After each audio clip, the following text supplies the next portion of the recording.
Everyone, so it's been a while. It's been a little bit since I made my last video. I completely apologize. I've actually been away working on a production for these last couple of weeks, so I've been away from my computer and camera and all my lovely things. So I'm happy that I am able to take the time today to make this video for you. Since I haven't made a video in a while, I figured double deck reveal, why not, right? Last we spoke, I was really excited at the end of my other video about a new item that I was going to get shipped in. So this was actually something that I've been wanting to splurge on for a while now, and I just went ahead and did it. I found the one. It was calling to me, and it finally came in, and I can't wait to show you. And it's this. I'll actually give the name of all that good stuff later, but it is a golden sheen, which here we go. It is a golden sheen obsidian scrying, well, ball, a polished sphere basically, and it's about, the other one was a little bit smaller, and I actually figured if I was gonna spend the money I might as well get a good size sphere. This one's a little bit over 3 inches, which I thought was great. It would fit into my secret space perfectly, and yes, so excited. So if any of you are familiar with golden sheen obsidian, it's actually perfect for scrying, and it does allow you to let your ego go and just, you know, in the process of scrying, look at the core of the problem, and so on and so forth. Scrying is actually something that I've been really wanting to get into, and you can just see how beautiful it is in the sunlight, and it's just like, you know, this perfect, it's just so beautiful. It's like this galaxy of sheen when you just look into it. It's quite stunning. So yes, this is what I was super excited about that came into the mail, and I from the Etsy shop owner that I purchased it from. The shop was called the Silver Fox's Den, and the artist's name is Jean. I actually have her card right here. Let's see if my camera can focus on it. I hope you guys can see that. But she was really nice. She also does a lot of orgonite and stone jewelry, and she even wrote a little thank you on the back of her card when I purchased it, and I'll leave a link below so you can check it out. She actually has a lot of really cool jewelry. So that's that. Now on to the main event, which would be the decks. I live in New England, and I apologize for the lighting because we're kind of in the middle. There's like a hurricane passing by, so the weather's been really weird. So let's just say that. So being in New England and already being the first week of September, things cool off quite a bit here. And I've already been thinking about rotating a few of the decks that are on my altar and getting into that Samhain spirit. Halloween is fast approaching. I'm so excited. And fall and harvest and pumpkins. Pumpkin everything. So the 2 decks that I was going to reveal and talk a little bit about today are the 2 ones that have recently affected me the most in, or been calling me the most in, bringing them back out into my altar and working with them a little bit more. One is actually pretty new. The other one I've been working with for a little while now. So, and it's pretty popular. So putting that back over there. The first one, which is pretty new pour moi, is which I think is great for the Halloween season coming up. I mean, the colors just work for it, and I've actually I've actually used it a couple of times in just like really quick, fast drawings, and immediately, I haven't even read the book yet that accompanies this deck, and immediately, like, I just felt an absolute connection with it. The messages from the cards were just like popping up at me, and it's very rare when you have a connection like that. I'm really happy to say that this is one that I actually haven't seen too many videos about, and it really is a wonderfully illustrated deck. So, I think so. So, it is the Raven's Prophecy Tarot by Maggie, and I so apologize if I'm pronouncing this wrong. Stiefvater, Maggie Stiefvater. So, obviously the cover of this deck definitely popped out at me. Just showing you the back here. And I believe it is published by Llewellyn. I mean, it's the standard Llewellyn boxing, as you can tell. But even just seeing from some of the images in the back, you can tell it's very wonderfully illustrated. And the colors are quite vibrant. The side here. And just popping this open really quickly. This is actually the book that came with it. It's a pretty solid book. It's got like a gloss finish. It says that it's a #1 New York Times bestselling author. On the back it says, the iridescent sheen of a raven's wing reveals a tantalizing glimpse of the future. A tattooed hand peels back the gossamer veil that separates this world from the next. Illuminating the prophecy shows you how to work with the cards, helping you harness the opposing forces of intuition and intellect as you create the story of your life. Very well written. What I like about this book is that it gives you a small introduction. It talks about the theme of the deck, which I think is really important. And it kind of gives you a breakdown if you've never done like readings before, or if you're pretty new into tarot. It does give you a chapter on that, as well as spreads, as you can see. And then obviously, of course, as with any accompanying book, it jumps right into the major arcana, giving you like a small pictograph of the card with a page or a page or two, about 2 pages front and back, of the significance of the card, what the card is trying to speak or convey, and a few keywords to help remembering the significance of the card. Like, this is the book. I actually haven't personally read this yet. Like I said, this one's still pretty new to me, but like I mentioned before, I have done a few quick readings with it, and I don't know, man. It's just like there's something about this deck. You could just totally feel the emotion coming right off of the card. So, as far as the size of the card, I mean, it's about the size of my palm, so it's really easy to shuffle and work with. This is the back, the design.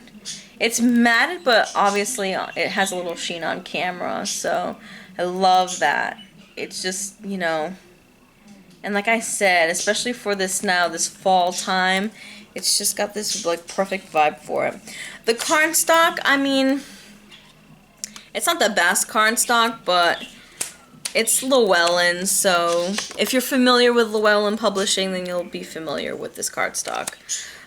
It's not super sturdy, but it's not, holy crap, it's flimsy, you know what I mean? Like, it's not shit stock, but it's not the best stock either. So I'm just going to jump right into the cards. Since I've worked with it before, it's kind of all jumbled up, so I'm just going to kind of pick my favorite ones. This is the 5 of Cups. It is bordered. I know a few people who do own this deck have trimmed the bordered, and there is obviously the font text on the bottom. Honestly, The font doesn't bother me. I think design-wise it makes sense. This is the Queen of Swords.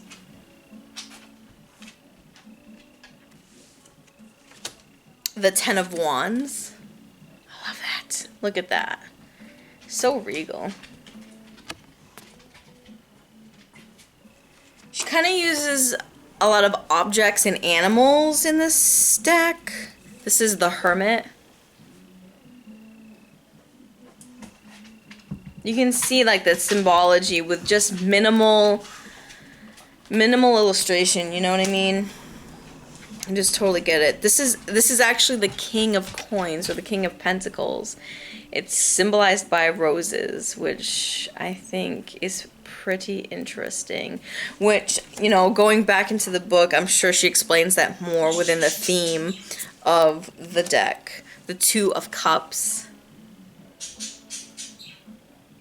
Let that focus a bit.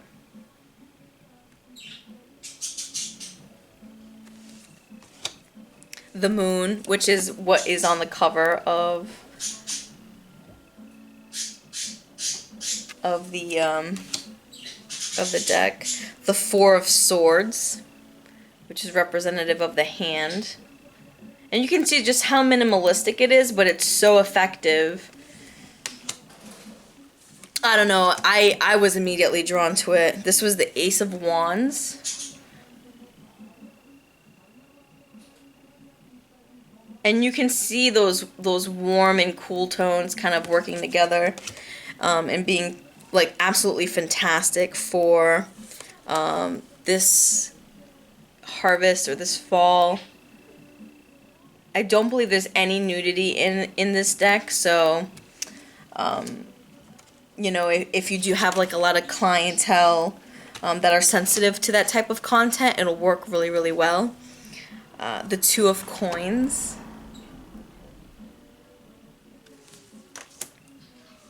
The Knight of Wands. The Ace of Swords.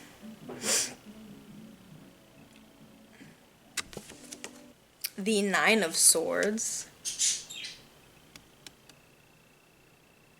To me, being like a figure artist as well, you know, I was just immediately drawn. I'm like, oh, I love hands.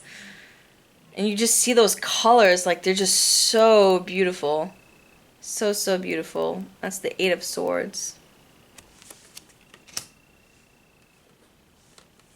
King of Cups. This is the Eight of Cups. I think this was one of the very first cards that I pulled from this deck. And it just made absolute sense to me.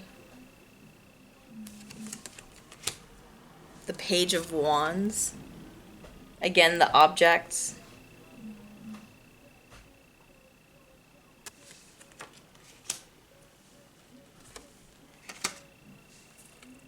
Nine of Coins.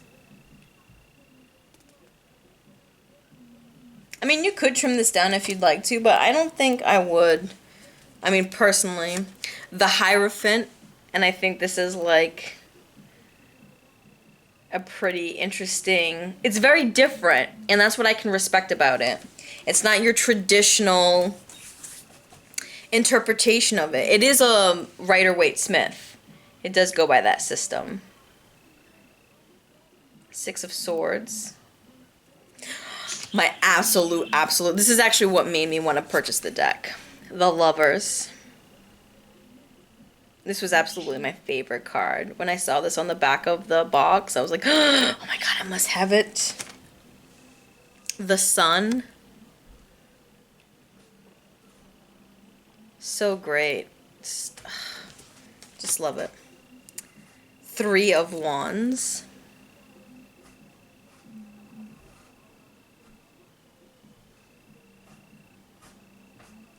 Apologize. The Emperor.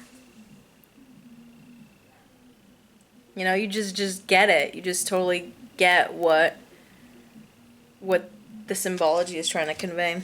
The Three of Swords, which I could totally respect why she took this route.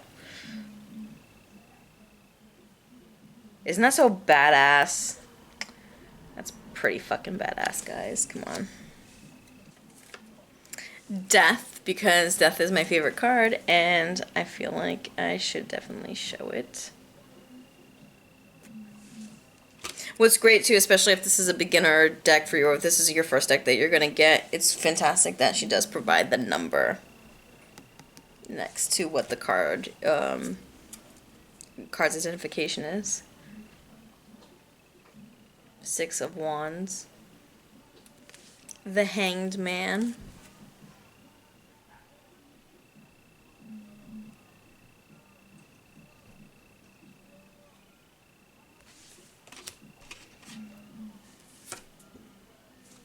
The Seven of Swords. Notice that the swords is like my favorite suit in this deck. It's because it's the one with all the hands. I freaking love hands. King of Wands. The Antlers. Knight of Swords. You can see how those objects come into play now.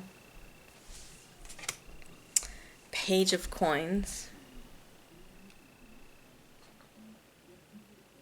And then again, like going back into the Knight of Swords, that, you know, the scissors, the bloody scissors, and how the scissors were utilized to pierce the three of swords. So it's just kind of interesting, those dynamics kind of working together in this deck. So, oh, and Strength. I really like Strength.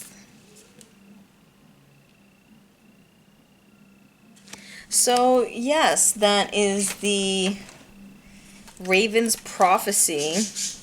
I think one thing that I am going to do to this deck is kind of just like gild the edges black. I have a tendency of gilding edges on my tarot decks. So I think other than that, really, really, really, really, really enjoy this one. The other one that I kind of wanted to, it's not, I mean, it's kind of been out for a while. I mean, just like this one, I'm sure has been out for a while, but it's really popular. I've read like a lot of hype about it online, and at first I was kind of a little hesitant to actually purchase it, because I didn't think it was one that I would connect with at first. And of course, as you all may know, what I'm talking about is dun, da, da, da. Yes, the Mary L. Tarot. So I received this a little while ago. I mean, I'd probably say like 1 or 2 months ago, and I've been just kind of like playing around with it. I haven't, I know I'm so bad, but I haven't read the book yet. I just kind of like dive into the cards, and then like if I don't pick something up, then I'll look into the book. But I haven't had the time yet to dedicate to read the book completely. So if you haven't purchased this deck yet, it is a little bit more expensive. I mean, for the Raven's Prophecy one, I think I only spent about $23. For the Mary L, I believe it was like around $27. However, you can see it does come in a super sturdy box. I believe it's published by Schiffer. Sorry, I don't know how to read. No, I mean, I hope I'm saying that publishing name right. I believe it's Schiffer. I'm not sure. But it is the packaging is quite lovely. It's a really, really, really sturdy box. And of course, the Mary L. Tarot is by Mary White. Is it Mary White or Marie White? God. When you open the box, that's what you get. The book here, this really lovely kind of like backsplash, and then the cards. What I can tell you is that the book, from going back and reading into a few of the descriptions that I wasn't familiar with, it gives you a lot of symbology. She uses a lot of symbology in these cards. Kabbalah, saints, different deities, you name it, she uses it. And she goes really in depth with each cards, giving you traditional divinatory meanings to keywords, what they mean in reverse. She even gives you little quotes, which, I mean, like, I think it's absolutely, absolutely wonderful. The pictograph is quite large. It takes up about half the page, and then she gives you like about a page and a half worth of information. So that I can respect. Of course, the pictograph is in black and white, but honestly, that really doesn't bother me all that much. Man, let me tell you. And I can understand why now. After working with it for a few weeks, that why it gets the hype that it does. It's absolutely worth every penny if you're thinking about using this as like your main deck. In the back of the book, she does have a small chapter or part in the book about utilizing tarot. Gives a description on a few spreads, reading with it, creating a relationship with your deck, some advice, yes or no spread, which I think is really great, and then different interpretations that you can use, and then a small conclusion at the end. Altogether, the book is about 192 pages. It is like a gloss covered, and it's like a paperback. So, just wonderful, wonderful, wonderful, wonderful, wonderful publishing that I can say. As for the deck itself, man, if there was anything that I asked more of this deck was that I wish it didn't have borders. But the size of this, like, I like my decks big. No, I really like big decks. Just because you can submerge yourself into the image, right? This is what the back of the deck looks like. It is very glossy. It's, rounded edges.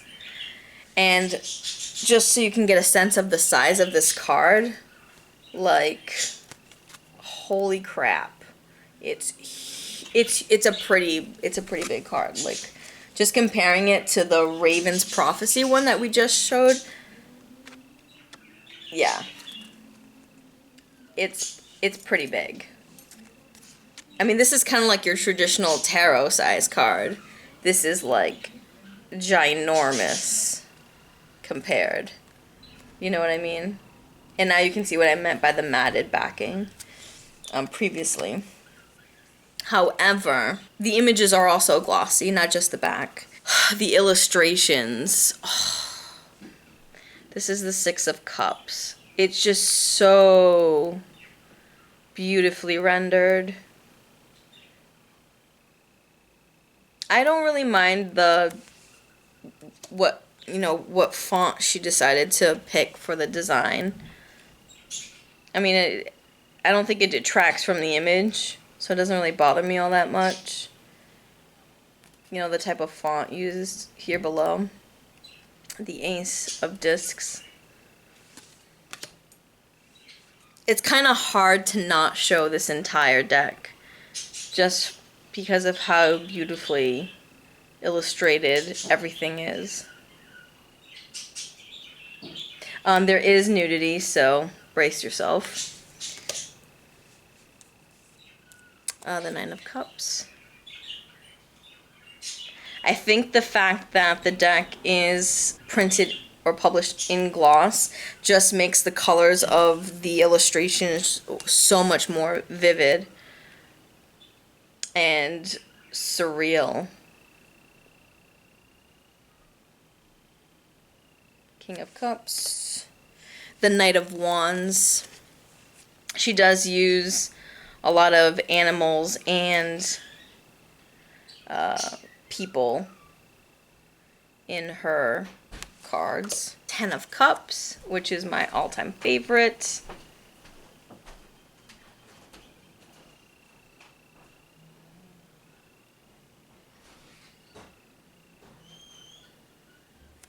The images are almost like oriental, but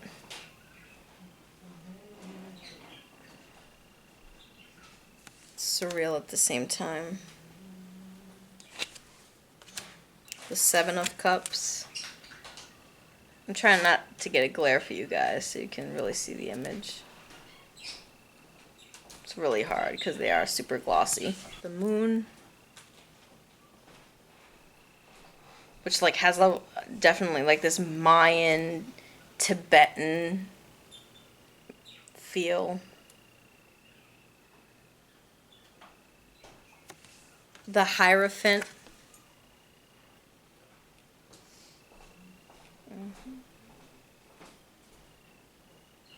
The Fool.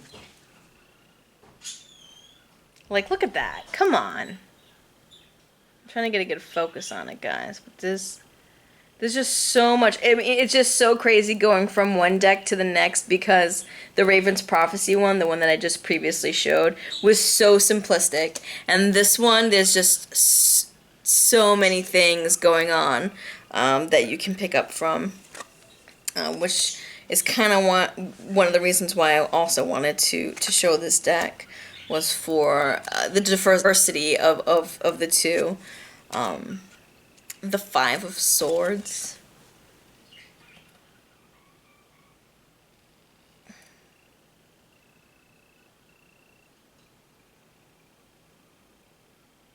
A lot of mothers, like infants at the breast. Two of Cups.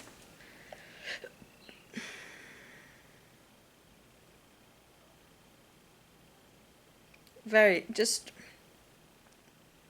absolutely beautifully illustrated. The Six of Wands.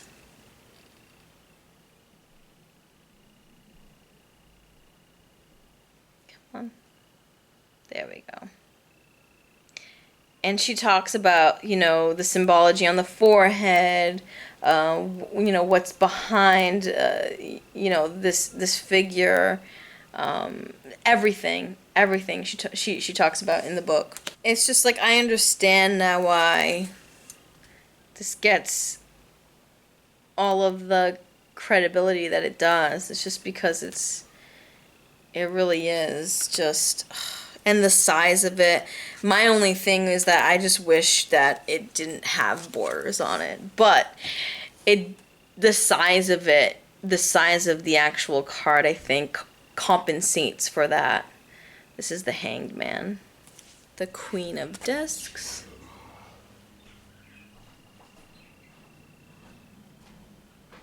The King of Swords.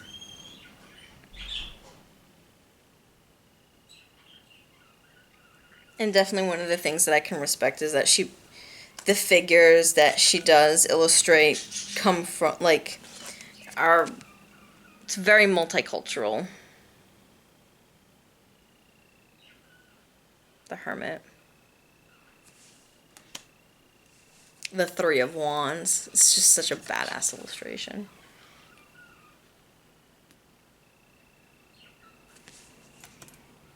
The Two of Discs. Like, come on. You know, the Eight of Discs.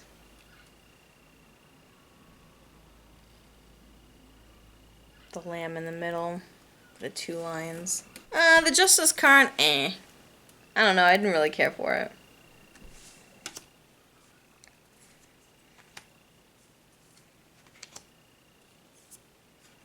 Death.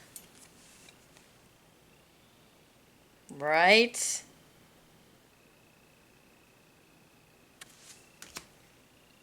The King of Discs.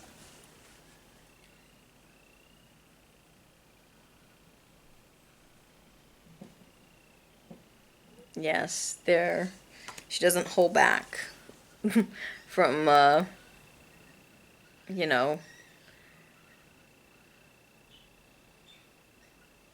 she doesn't hold back from illustrating the nudity. The Sun.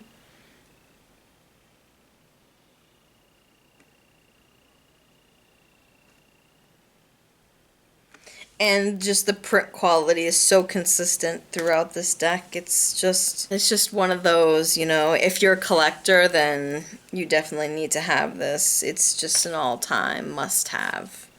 And yeah, all-time must-have. This is the Lovers.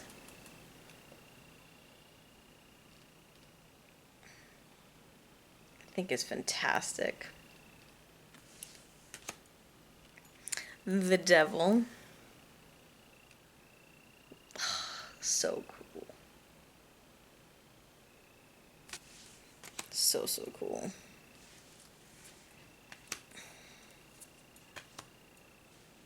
The Two of Swords.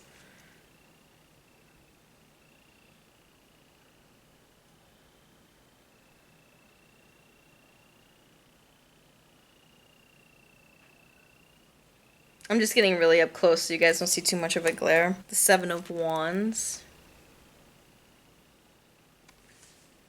The Six of Discs. Like I said, it's just so hard to not do like every single card. It's just, they're just all so beautiful. I mean, the High Priestess, look at that.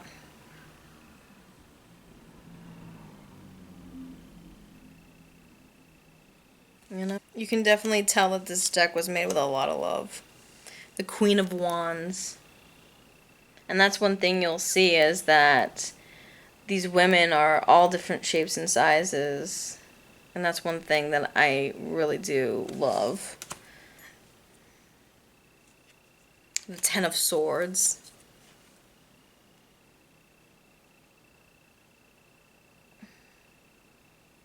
I mean, these are just like, to me, these are just kind of like mini prints, you know what I mean? I feel like hanging them all on my wall.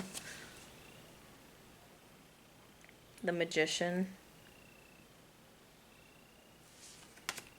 And Judgment. Just...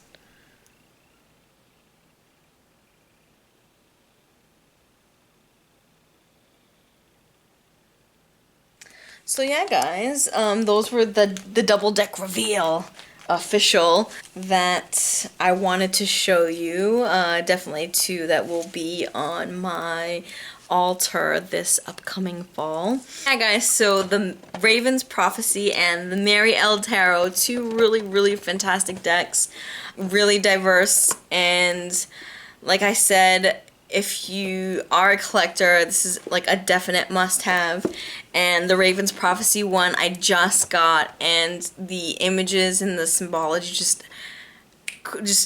they just popped off the cards for me. So I highly recommend both. Again, I purchased these two decks with my own personal funds, and if you do decide to utilize either one of these decks as a furthering in your exploration with tarot, or if you're interested in learning tarot, I definitely highly recommend Raven's Prophecy. Or if you're already into the craft and want to kind of challenge yourself a little bit more, then I definitely highly recommend the Mary L. Tarot. So hope you all enjoyed. I'm so happy I'm back, and I can't wait to see you on my next video. Bye!